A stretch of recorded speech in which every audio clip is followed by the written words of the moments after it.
चलिए देखिए, आज की क्लास में हम लोग को वॉइस पढ़ना है कि वॉइस होता क्या है, ये बताइए आप लोग में से। हाँ, वैसे आपको पता भी है कि वॉइस के हिंदी क्या होता है, वाच्य ना। वाच्य अगर हम आपसे पूछे कि वाच्य क्या होता है तो आप हो सकता है कि एक दो वर्ड बोल भी पाए, बहुत लोग ना भी बोल पाए। लेकिन अगर आपसे पूछेंगे कि वॉइस क्या होता है तो वॉइस में हो सकता है कि एक दो वर्ड कुछ ना कुछ बोल पाएंगे। जैसे वॉइस होता क्या है एक्चुअली, चलिए हम लोग इंग्लिश टू इंग्लिश समझते हैं। अगर हम लोग देखें कि वॉइस क्या होता है तो आप लोग बोल सकते हैं कि हम लोग जो बोलते हैं ना, हमारी जो बोली है उसी को क्या बोलते हैं, वॉइस बोलते हैं। लेकिन आपसे पूछेंगे कि वाच्य क्या होता है तो वाच्य कोई बता पाएंगे, इम्पॉसिबल नहीं है। तो हम ये कह सकते हैं कि इजी लगता है, अन्यथा अन्यथा इजी नहीं है। इंग्लिश में थोड़ा सा गलत बोलिएगा उसका मीनिंग सही सही जा सकता है, लेकिन अगर थोड़ा सा इंग्लिश में हिंदी में अगर गलत बोल देंगे तो उसका मीनिंग पूरा कंप्लीटली चेंज हो जाता है। जैसे फॉर एग्जांपल अगर आपको लिखना था, जैसे लिखना था वह के जगह पे हम लिख दिए ब, क्या हो गया। हमको लिखना था कि वह गया, तो वह के जगह पे हम ब लिख दिए, क्या हो गया, वह गया ना। पूरा मीनिंग चेंज हुआ, हुआ ना। तो इंग्लिश में लेकिन ऐसा नहीं होता है, इंग्लिश में थोड़ा सा इधर उधर बोल देंगे मीनिंग समझ में आ जाएगा। जैसे इसी तरह से आप लोग गलत गलत कभी कभी बोल देते हैं ना, फिर भी हम समझ जाते हैं कि बोलना क्या चाह रहे हैं। चलिए तो हम लोग समझते हैं कि वॉइस होता क्या है। देखिए वॉइस क्या होता है, जो हम लोग बोलते हैं, बोलने के तरीके को ही वॉइस बोलते हैं। बोलने के तरीके को क्या बोलते हैं, वॉइस बोलते हैं। आप ये कह सकते हैं कि voice is an art of making statement. Statement बनाने की कला को क्या बोलते हैं, वॉइस बोलते हैं ना। लिख भी देते हैं वॉइस होता क्या है, तो voice is an art of making statement. Voice is an art of making statement.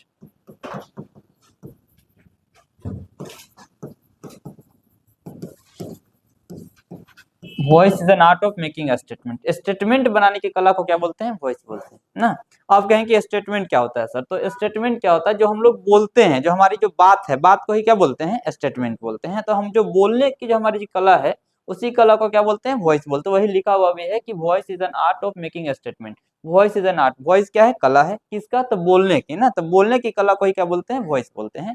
And as you know there are two types of voice. कितने तरह के वॉइस होते हैं, दो तरह के होते हैं ना।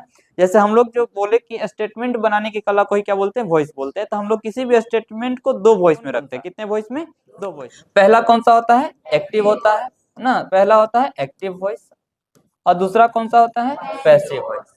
दूसरा होता है पैसिव वॉइस। इसको थोड़ा सा समझते हैं कि एक्टिव क्या होता है और पैसिव क्या होता है। देखिए एक्टिव का मतलब होता है, एक्ट मीन्स होता है काम करना, एक्ट मीन्स होता है काम करना, और एव मीन्स वाला।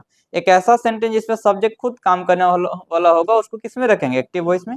और पास मीन्स होता है दूसरे को दे देना, और एव मीन्स वाला। एक ऐसा सेंटेंस जिसमें सब्जेक्ट अपना पावर किसी अन्य को दे देगा उसको किस में रखेंगे, पैसिव वॉइस में। दूसरे तरीके से समझिएगा, सपोज दैट एक ऐसा काम जो हम लोग सीधा सीधी कर देते हैं ना, जिसको हम लोग शॉर्ट फॉर्म में कर देते हैं, वो कौन सा है, एक्टिव। और जिसमें थोड़ा सा हम लोग लॉन्ग रूट में थोड़ा सा इधर उधर जाकर के करते हो, कौन सा है, पैसिव। जैसे फॉर एग्जांपल कहने का मतलब था कि अगर आप यहाँ से निकलते हैं, चिनिया मोड़ जाना था आपको, आप निकलते सीधे चले जाते, तो सीधा जो रूट अपना है वो कौन सा है, एक्टिव वॉइस ना।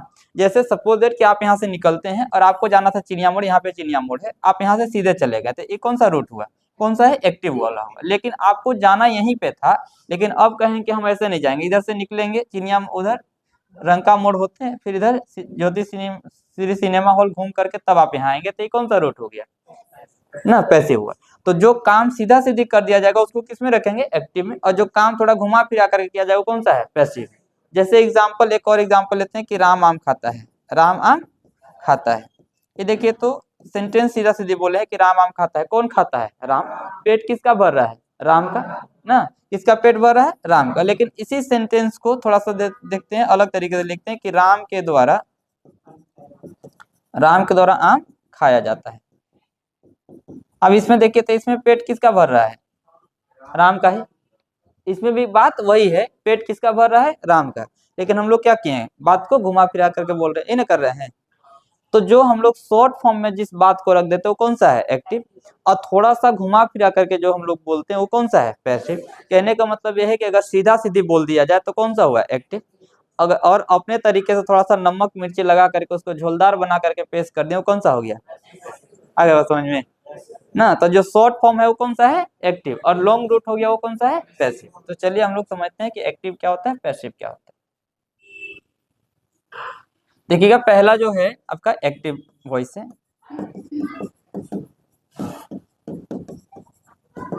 इसमें कह भी सकते हैं कि an action an action in the dominance of subject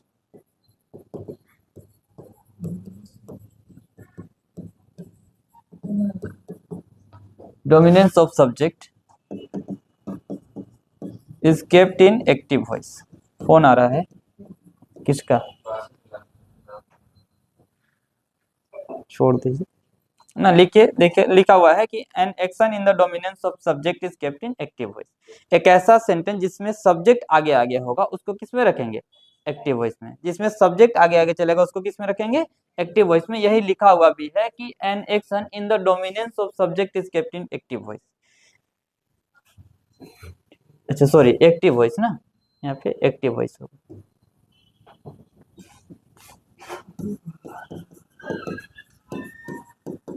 लिखा हुआ है कि an action in the dominance of subject, यानी एक ऐसा एक्शन जो सब्जेक्ट के स्वामित्व पे काम करेगा, जिसमें सब्जेक्ट होगा उसको किस में रखेंगे, एक्टिव वॉइस में। फॉर एग्जांपल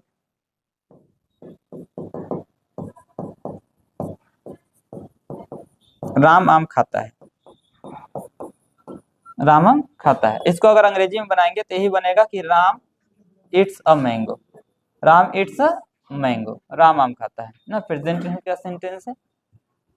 तो इसमें देखिएगा सब्जेक्ट में कौन है, राम है। इंग्लिश का जो फंडा चलता है थोड़ा अलग रहता है और हिंदी का अलग रहता है। जैसे हिंदी का जो फॉर्मेट रहता है सब्जेक्ट ऑब्जेक्ट और वर्ब रहता है, और इंग्लिश में होता है सब्जेक्ट वर्ब और ऑब्जेक्ट ना। तो ये ऑब्जेक्ट है और ये वर्ब है और ये क्या है, सब्जेक्ट है।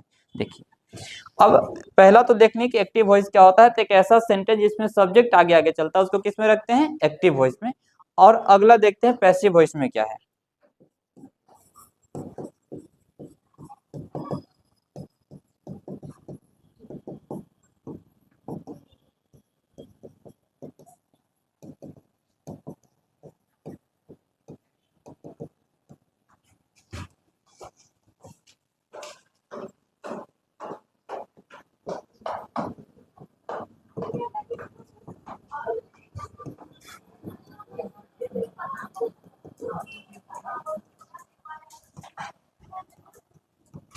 देखिए इसमें लिखा हुआ है कि an action in the dominance of object is kept in passive voice. इसमें था कि an action in the dominance of subject, और इसमें है कि an action in the dominance of object. जिसमें सब्जेक्ट आगे आगे चलेगा उसको किस में रखेंगे, एक्टिव वॉइस में, और जिसमें ऑब्जेक्ट आगे आगे चलेगा उसको किस में रखेंगे, पैसिव वॉइस में ना। इसमें देखिएगा जैसे यहाँ पे है कि राम आम खाता है, लेकिन इसी का एग्जांपल हम लोग यहाँ पे लेते हैं।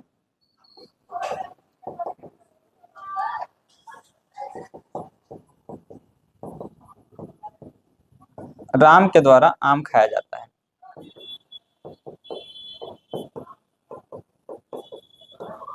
राम के द्वारा आम खाया जाता है।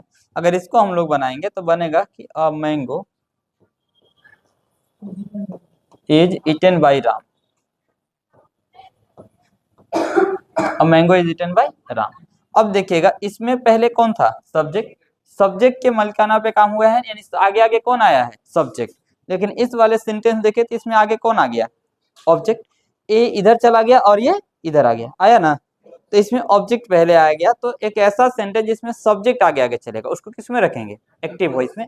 और जिसमें ऑब्जेक्ट आगे आगे चलेगा उसको किस में रखेंगे, पैसिव वॉइस में। कोई दिक्कत यहाँ तक नहीं। अब रही बात कि अब कहें कि सर आपको तो आ रहा था, जल्दी जल्दी एक्टिव से पैसिव में चेंज कर रहे हैं। यहाँ पे राम इट्स अ मैंगो लिख दिए और आगे वाला सेंटेंस में a mango is eaten by Ram लिख दिए ना। आपको आ रहा है तो आप जल्दी जल्दी चेंज कर दे रहे हैं, लेकिन जब हम लोग को नहीं आएगा तो कैसे करेंगे ना। जैसे जब हम लोग को नहीं आएगा तो हम लोग कैसे चेंज करेंगे। तो चलिए देखिए आप लोगों को भी बता देते हैं कि किसी भी एक्टिव सेंटेंस को कैसे पैसिव में चेंज करते हैं। देखिए एक ही ट्रिक बताएंगे, ट्रिक थोड़ा सा ध्यान से सुनिएगा। 2 ही मिनट का लेक्चर रहेगा, दुनिया का सारा सेंटेंस इसी नियम से चेंज होगा, बस ध्यान से सुनिएगा। कॉपी किताब भी आप लोगों को आपको बता रहे हैं नियम, रूल टू चेंज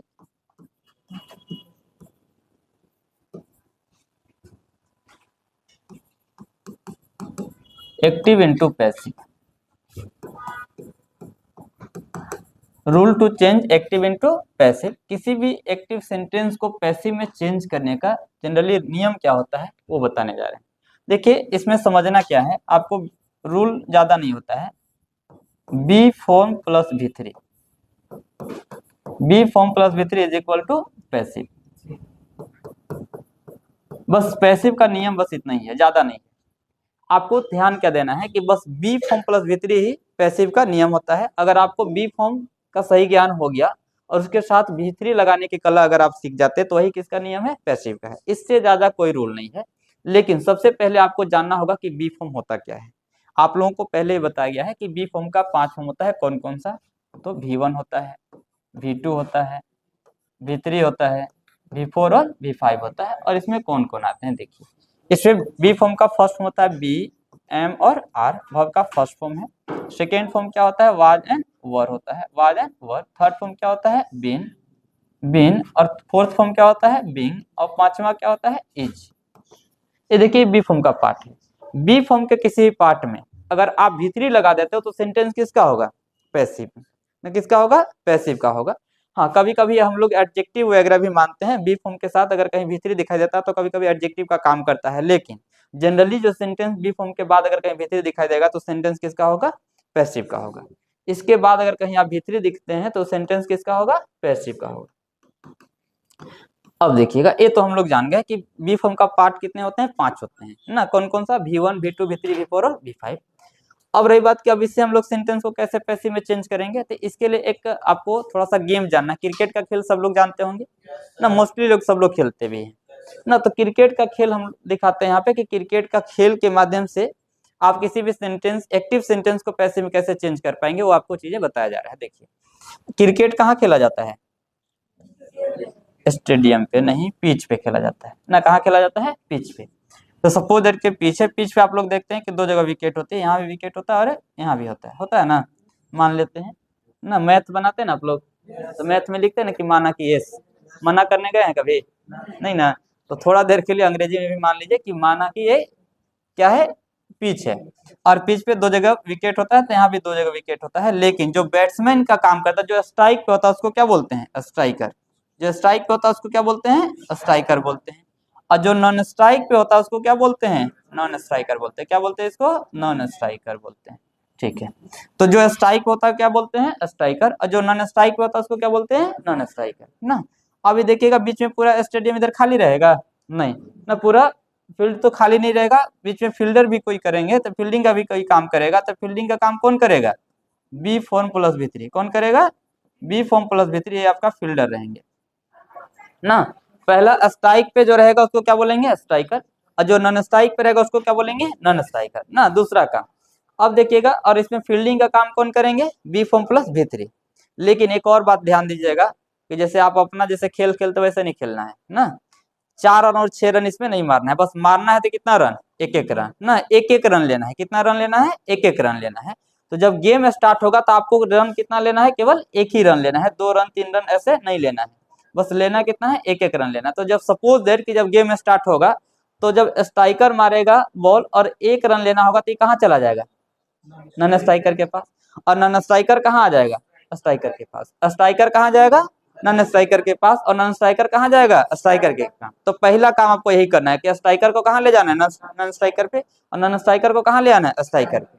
और एक स्ट्राइकर नॉन स्ट्राइकर क्या है सर, तो थोड़ा सा ध्यान दीजिएगा कि स्ट्राइकर जो है एक्टिव सेंटेंस का क्या है, सब्जेक्ट है। क्या है, सब्जेक्ट है। और ये नॉन स्ट्राइकर क्या है, एक्टिव सेंटेंस का क्या है, ऑब्जेक्ट है। क्या है ये, ऑब्जेक्ट ना। तो देखिए, सब्जेक्ट को कहाँ ले जाएंगे, ऑब्जेक्ट के स्थान पे। ऑब्जेक्ट को कहाँ ले आएंगे, सब्जेक्ट के स्थान पे। अब दूसरा काम क्या करना है, दूसरा काम करना क्या है कि बी फॉर्म प्लस V3 लगा देना है ना। पहला काम क्या करना है, स्ट्राइकर को नॉन स्ट्राइकर पे, नॉन स्ट्राइकर को स्ट्राइकर पे, बीच में क्या करना है, बी फॉर्म प्लस V3 लगाना है। जैसे फॉर एग्जांपल देखिए, एक सेंटेंस था आपका कि Ram it's a mango. Ram it's a mango, ये सेंटेंस है आपका, एक्टिव का है ना। एक्टिव में देखिएगा, एक्टिव में कोई भी वर्ब आ सकता है, जैसे V1 आ सकता है, V2 आ सकता है, V3, V4, V5 कुछ भी आ सकता है। लेकिन पैसिव में कौन सा वर्ब आएगा, केवल V3 आएगा। कौन सा वर्ब आएगा, केवल V3 ही आएगा, बाकी कोई और वर्ब नहीं आएगा। इसीलिए लिखा हुआ है कि be form plus V3 is equal to passive. Passive के वर्ब में, पैसिव के सेंटेंस में केवल क्या आएगा, V3 आएगा। इसको छोड़ करके बाकी कुछ और नहीं आ सकता है। तो इसको पैसिव में चेंज करना है। तो सबसे पहला काम क्या करना है, स्ट्राइकर को कहाँ ले जाएंगे, नॉन स्ट्राइकर को पर। और नॉन स्ट्राइकर को कहाँ ले आएंगे, स्ट्राइकर पे। तो स्ट्राइकर पे कौन है, राम। और नॉन स्ट्राइकर पे क्या है, अमैंगो। तो पहला काम यही कहेंगे कि सब्जेक्ट को उधर ऑब्जेक्ट के स्थान पे और ऑब्जेक्ट को सब्जेक्ट के स्थान पे। तो पहले क्या लिखे, अमैंगो लिख दिए, अमैंगो लिख दिए। अब दूसरा काम क्या करना है, दूसरा काम बी फॉर्म प्लस V3 लगाना है। दूसरा काम बी फॉर्म प्लस V3 लगाना है। तो बी फॉर्म देखिए तो बी फॉर्म का पार्ट यहाँ से यहाँ तक है, तो कैसे लगाएंगे? बी फॉर्म का पार्ट देखिए V1 V2 V3 V4 और V5 है, तो अपने मन से तो नहीं लगाना है, नहीं लगाना है, खुद के मन से नहीं लगाना है, इसको देखना है कि हमारा एक्टिव सेंटेंस कौन सी फॉर्म में है, एक्टिव सेंटेंस का मेन वर्ब किस फॉर्म में है, तो ये देखिए तो कौन सी फॉर्म में है, V5 में है ना। तो जो ये बोलेगा वही लगाना है। पहला काम हम कर दें कि स्ट्राइकर को नॉन स्ट्राइकर पे, नॉन स्ट्राइकर को स्ट्राइकर पे, बीच में बी फॉर्म प्लस V3 लगाना है। तो बी फॉर्म किसके अकॉर्डिंग लगाना है? एक्टिव सेंटेंस के मेन वर्ब के अकॉर्डिंग। किसके अकॉर्डिंग? एक्टिव सेंटेंस के मेन वर्ब के अकॉर्डिंग। तो एक्टिव सेंटेंस का मेन वर्ब ये है, और ये कौन सी फॉर्म है? V5 में है। तो बी फॉर्म का V5 देखिए तो क्या होता है? इज होता है। तो हम यहाँ क्या लगा देंगे? अ मैंगो इज लगा देंगे। यहाँ पे क्या लगा देंगे? इज लगा देंगे। अब इसका दो काम करना है, इसी के अकॉर्डिंग बी फॉर्म लगाना और इसी को V3 में चेंज करना है। किसमें चेंज करना है? V3 में। किसमें चेंज करेंगे? V3 में चेंज करेंगे। तो इट का V3 क्या हो जाएगा? इट का V3 हो जाता है इटेन। और एक और काम करना है, आप लोग देखते होंगे कि स्ट्राइकर जो नॉन स्ट्राइकर पे जाता है, तो कभी कभी आप लोग देखेंगे दोनों बीच में बैट टकराने के लिए आते हैं ना। तो जो नॉन स्ट्राइकर पे, जो स्ट्राइक पे जाएगा, वो नॉन स्ट्राइकर पे जाने वाले आदमी को क्या करेगा? अपने तरफ से आशीर्वाद के रूप में बाय दे करके भेजेगा। क्या दे करके भेजेगा? बाय दे करके जाएगा। तो ये जो स्ट्राइकर से जो नॉन स्ट्राइकर पे जाएगा, वो अपने साथ क्या लेकर के जाएगा? बाय लेकर के जाएगा। तो राम इधर जाएगा तो अपने साथ क्या लेकर के जाएगा? बाय राम हो जाएगा। हो गया। फिर से एक बार दोहराते हैं इसी बात को कि पहला काम क्या करना है? सब्जेक्ट को कहाँ ले जाना है? ऑब्जेक्ट के स्थान पे। ऑब्जेक्ट को कहाँ ले आना है? सब्जेक्ट के स्थान में। बीच में क्या करना है? Be form plus V3। Be form किसके अकॉर्डिंग लगाना है? एक्टिव सेंटेंस के मेन वर्ब के अकॉर्डिंग। एक्टिव सेंटेंस के मेन वर्ब के अकॉर्डिंग। इसका कितना काम करना है? दो काम। कौन कौन सा? इसी के अकॉर्डिंग बी फॉर्म लगाना, इसको किसी में चेंज करना है? V3 में चेंज करना है ना। इसी के अकॉर्डिंग बी फॉर्म लगाएंगे और इसी को किस में चेंज करना है? V3 में चेंज करना है। तो दो काम करना है। आप कहें कि सर हो सकता है सेंटेंस आप याद करके आएंगे बना दें ना, तो और भी सेंटेंस दिखाते हैं आपको। जैसे फॉर एग्जांपल एक सेंटेंस लेते हैं, दूसरा सेंटेंस लेते हैं, he is writing a letter. He is writing a letter. इसको चेंज करना। देखिए फिर वही काम करना है। पहला काम क्या करेंगे? सब्जेक्ट को कहाँ ले जाएंगे? ऑब्जेक्ट के स्थान पे। ऑब्जेक्ट को कहाँ ले आएंगे? सब्जेक्ट के स्थान पे। तो ऑब्जेक्ट के स्थान पे क्या है? A letter. तो पहले क्या लिखेंगे? A letter. लेकिन एक और बात, अगर पहले से सेंटेंस में हेल्पिंग वर्ब है तो उसको छेड़छाड़ आपको नहीं करना है। अगर पहले से हेल्पिंग वर्ब है तो उसको छेड़छाड़ नहीं करना है। जैसे फॉर एग्जांपल कि यहाँ पे देखिए हेल्पिंग वर्ब है ना, इसको छेड़छाड़ नहीं करना। लेकिन थोड़ा सा एक काम करना है कि जैसे ही के साथ इज लगा है ना, तो और लेटर के साथ भी क्या लगेगा? इज लगेगा। यानी कहने का मतलब ये है कि अगर हीरो बॉलीवुड का है तो हीरोइन कैसा होनी चाहिए? बॉलीवुड का। हीरो बॉलीवुड का है तो हीरोइन कैसे होनी चाहिए? बॉलीवुड का। अगर हीरो भोजपुरी का हो जाएगा तो हीरोइन भी कैसे? भोजपुरी वाली होगी ना। यानी कहने का मतलब ये हुआ कि यहाँ पे सब्जेक्ट में कौन है? थर्ड पर्सन का सिंगुलर सब्जेक्ट है। इसके साथ क्या आया है? इज।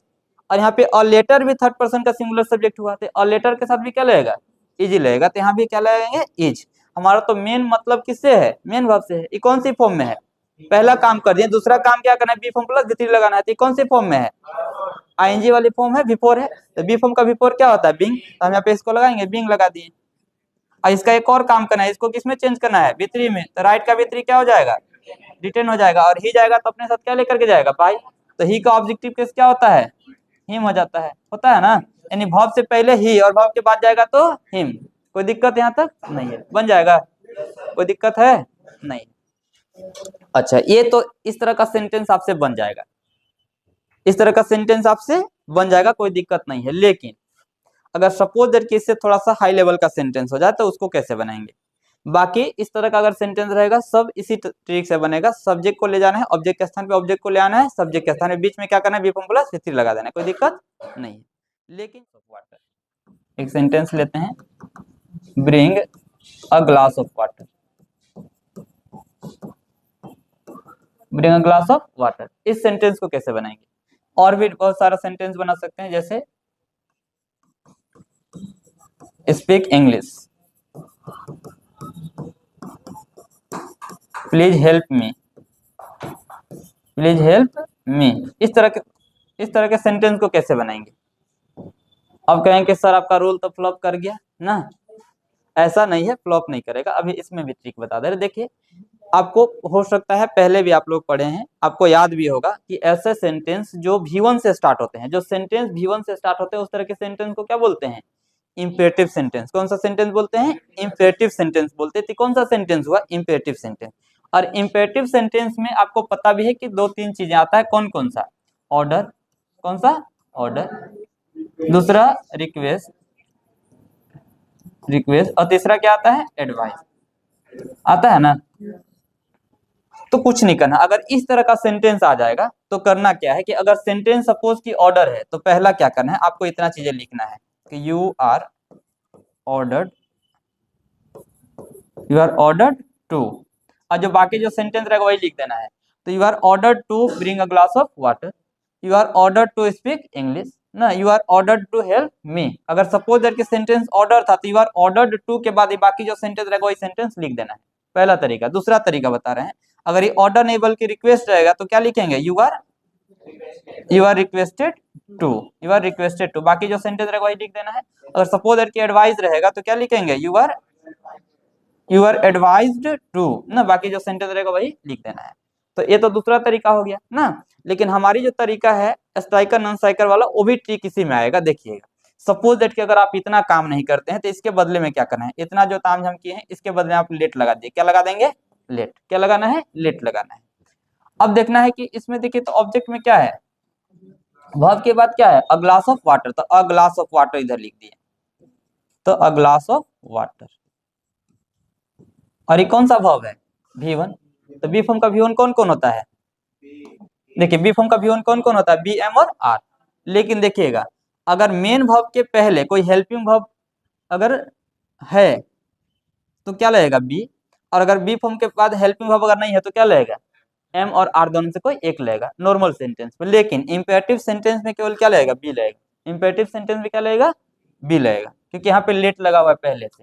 तो देखिएगा यहाँ पे क्या लगाना है, तो let a glass of water, आगे क्या लगाएंगे? यहाँ पे बी। और इसको अगर भीतरी में चेंज करते तो ब्रिंग का भीतरी क्या होता है? ब्राउट। ब्रिंग का भीतरी क्या होता है? ब्राउट होता है, तो यहाँ पे ब्राउट हो जाएगा। अगला जो सेंटेंस है स्पीक इंग्लिश, ये कैसा है? ये भी लग रहा है कि ऑर्डर टाइप का ही सेंटेंस है। इसमें वही काम करते हैं कि यहाँ पे इनके बदले में क्या लगा देते हैं? लेट। और इंग्लिश को इधर ले आएंगे तो यहाँ पे क्या होगा? इंग्लिश। और यहाँ पे बी फॉर्म का कौन लगेगा? बी लगेगा, तो इंग्लिश बी हो गया। स्पीक का भीतरी क्या हो जाएगा? स्पोकन। स्पीक का भीतरी स्पोकन। एक और सेंटेंस है प्लीज हेल्प मी, तो सपोज दैट कि यहाँ पे इनके बदले में लेट लगा देते हैं, लेट। और मी को इधर लाएंगे तो क्या होगा? मी ही होगा ना। लेट के बाद क्या आता है? ऑब्जेक्टिव कैसे आता है? तो मी होगा। और ये कौन सा वर्ब है? V1, तो बी फॉर्म का V1 क्या लगा देंगे? बी। और इसको भीतरी में चेंज करेंगे तो हेल्प का भीतरी क्या होगा?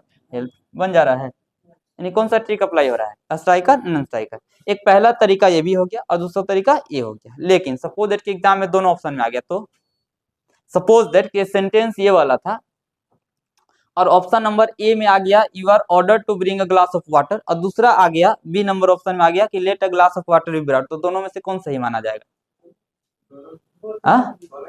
दोनों ही सही माना जाएगा। लेकिन ज्यादा सही कौन माना जाएगा? लेट वाला। ज्यादा सही कौन माना जाएगा? लेट वाला। जैसे सपोज दैट इसलिए ये इसलिए सही माना जाएगा क्योंकि इसमें ऑर्डर भी आ जा रहा है, रिक्वेस्ट भी आ जा रहा है, और आपका प्रोहिबिशन एडवाइस भी आ जा रहा है ना, तीनों आ जा रहा है। और अगर आप सही मान देते हैं खाली कि ऑर्डर को, तो अब क्वेश्चन जो पूछा है हो सकता है एग्जामिनर कहे कि हम ऑर्डर थोड़े किए थे, हम तो रिक्वेस्ट किए थे ना, तो गलत हो जाएगा। फिर कहे कि हम तो सलाह देते कि गिलास पानी लेके आइए ना जरा, ना प्यास लगा है ना, तो क्या हो जाएगा? गलत हो जाएगा ना। तो ये देखिए तीनों में एप्लीकेबल है, लेट वाला तीनों में। ऑर्डर अगर एग्जामिनर कहा कि ऑर्डर दिया है, ऑर्डर दिए हैं, तो ऑर्डर में भी काम चल गया। अगर वो बोला कि रिक्वेस्ट किए थे तो उसमें भी काम चल गया। और अगर यहाँ पे एडवाइस को लेके एडवाइस किए हैं, एडवाइस है, तो एडवाइस में भी काम चल गया। तो ये ज्यादा सही कौन माना जाएगा? लेट वाला। कोई दिक्कत नहीं। पहला काम क्या करना है? सब्जेक्ट को ऑब्जेक्ट के स्थान पे, ऑब्जेक्ट को सब्जेक्ट के स्थान, बीच में क्या करना है? बी फॉर्म प्लस भीतरी लगाना है। कोई दिक्कत यहाँ तक नहीं। सेंटेंस चेंज हो जाएगा सारा, कोई भी सेंटेंस होगा चेंज हो जाना चाहिए, कोई दिक्कत नहीं।